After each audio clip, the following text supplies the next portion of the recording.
Hi, Anu. I see that from your email, your exam is coming up, so let's get these to you straight away. It's your first topic. Anyway, let's see what you wrote here, okay? Writing is kind of tiny. Let's see if I can do this okay. All right, here we go. In recent years, there has been a lot of research and development into child behavior. I strongly believe engaging children in enjoyable activities will help them develop better life skills and creativity. This essay will discuss both sides of the issue using examples from Harvard and British Sports Council research to demonstrate points and support arguments. Okay. So your second sentence is fine. Unfortunately, the first one is not. And the reason for that is because you're not making the topic clear. You're talking about child behavior, but you haven't told us what aspect of child behavior. You really haven't rephrased the topic at all. So this is really, really vague.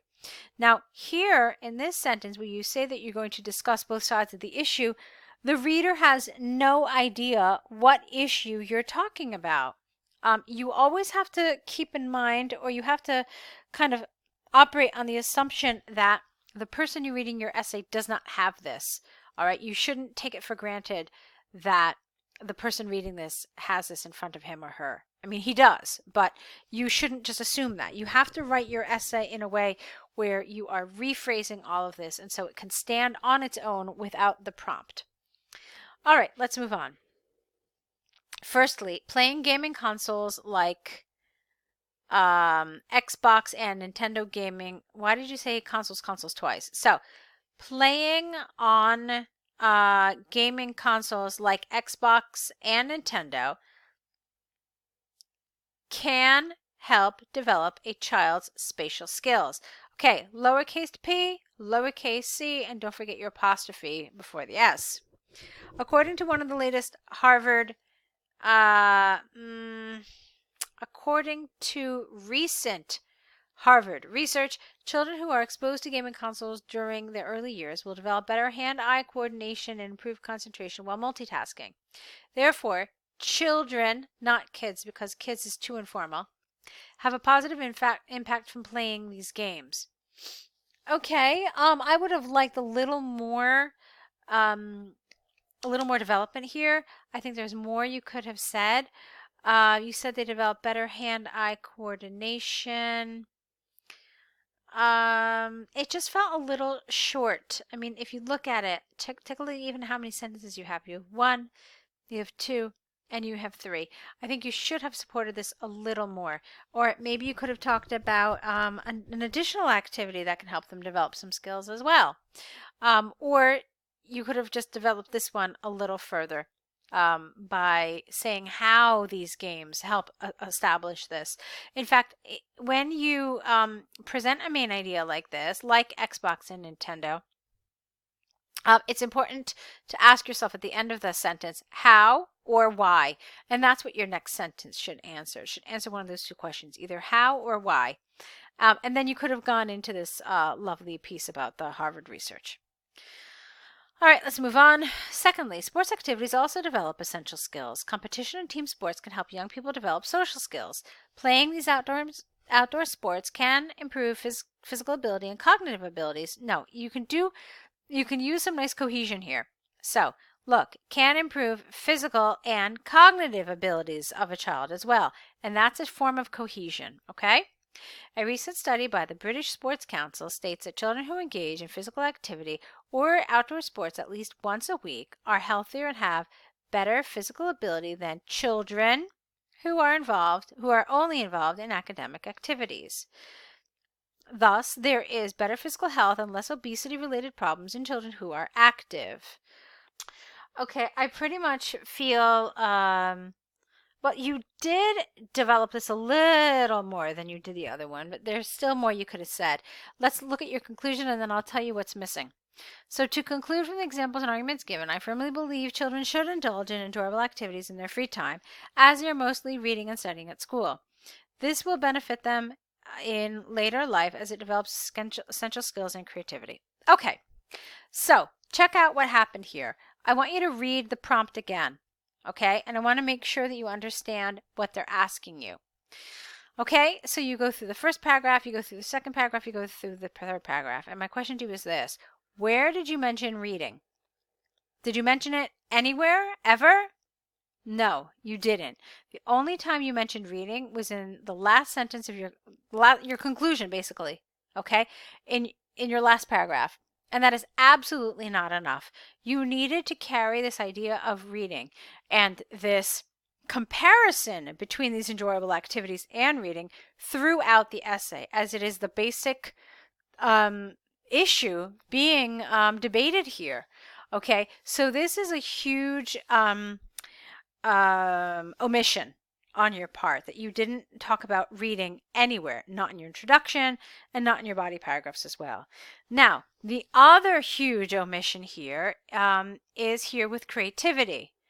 Look at what the prompt says again. It says develop better skills and more creativity. Now, some would argue that creativity is a skill, but you can see here that the people at IELTS have separated creativity from other skills, which means that they absolutely want you to dedicate a good amount of time, and by that I mean a paragraph, to creativity. So essentially you should have had one paragraph which talked about how these activities can help develop better skills, and then you should have probably had another paragraph talking about how activities can help, other activities besides reading can help develop creativity.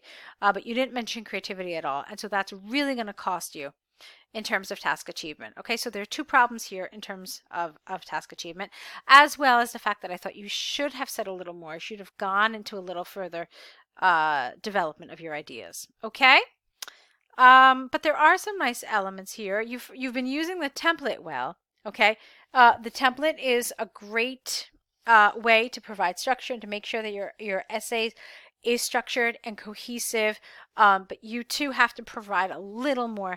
And like I said, the fact that you didn't really respond to a couple of major portions here in the prompt are probably your biggest problems in this essay. Let's take a look here at your second essay. Okay. Across the globe, there have been multiple debates on how the educational system should be implemented. Various traditions from around the world have different outlooks on the subject. I strongly believe that, no comma, education should be both entertaining and interesting rather than just feeding information. This essay will discuss both sides using examples from multiple government bodies to demonstrate points and support arguments. All right, that's good. Okay, you did a nice job here. Firstly, children retain more information when it is presented in various entertaining means. The human brain can more effectively store information when multiple senses are used. Children respond better to audiovisual information than just reading.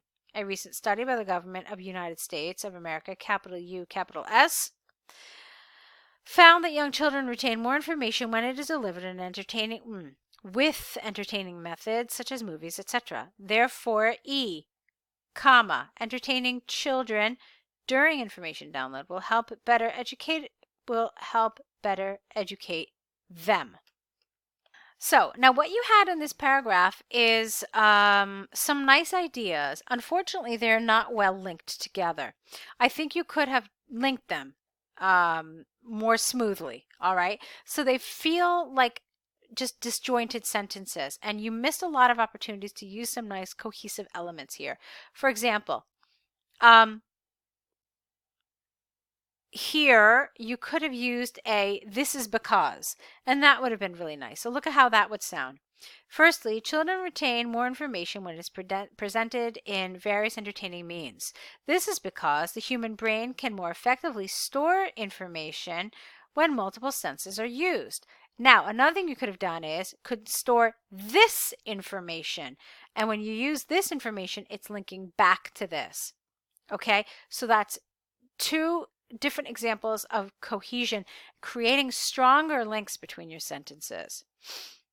Now, one thing you could have done here is you could have said something like, more specifically, children, or maybe you could have said, for example, or even more specifically. So let's try that. More specifically, children respond better to audiovisual information than just reading. This was found in a recent USA government study. showing that young children retain more information when it is delivered with entertaining methods such as movies, etc. Okay, so do you see what I've done? I've just changed around a couple of different things, but what I'm doing is creating links between these ideas, making your essay and making the paragraph much more cohesive. Okay, let's look at the second body paragraph. Secondly, though schools are meant to educate children, it is not their sole responsibility. Only academic excellence cannot create a better society. Now here too, you could have said this is because. That's another way you could have done that here too. Children need to learn multiple important skills like, no comma there, like responsibility. No, you only have one. So give me one more. You said multiple important skills, but then you only list one.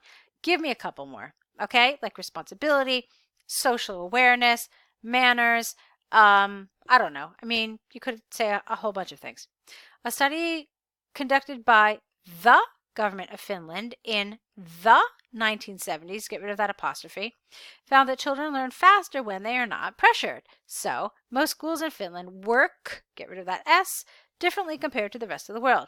The young children in Finland learn at their own pace and are more responsible for their actions. There is nothing about entertainment here. Okay? Nothing at all. So this paragraph for me, while I thought the things you said were very interesting, they are not answering the question. So it's off topic. Now, not only is it off topic, but you're not actually doing what you said you were going to do in the introduction. What you said here is this essay will discuss both sides. Okay? And according to this, the both sides is that it should be entertaining and interesting rather than just feeding information.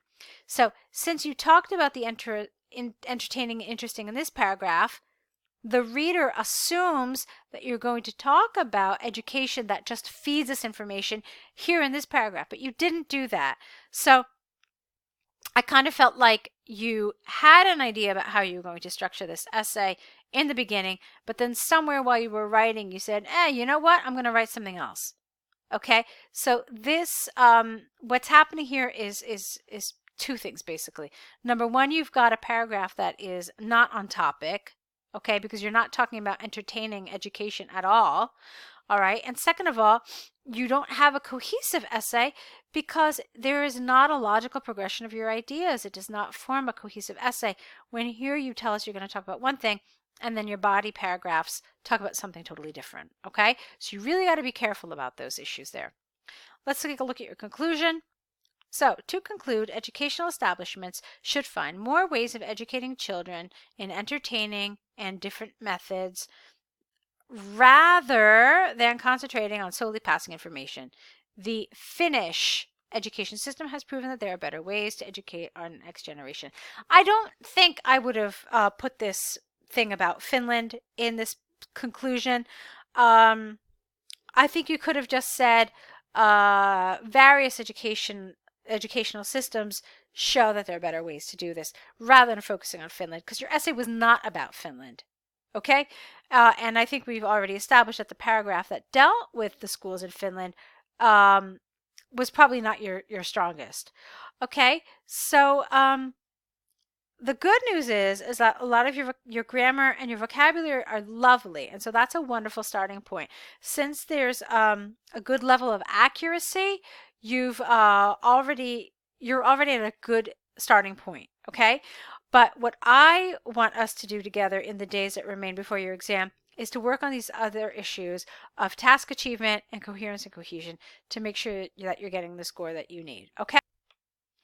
So go ahead and correct these essays. Send them back to us corrected. You need to start an error correction list where you write down all the mistakes that were pointed out to you, and next to each mistake what the corrected version would be.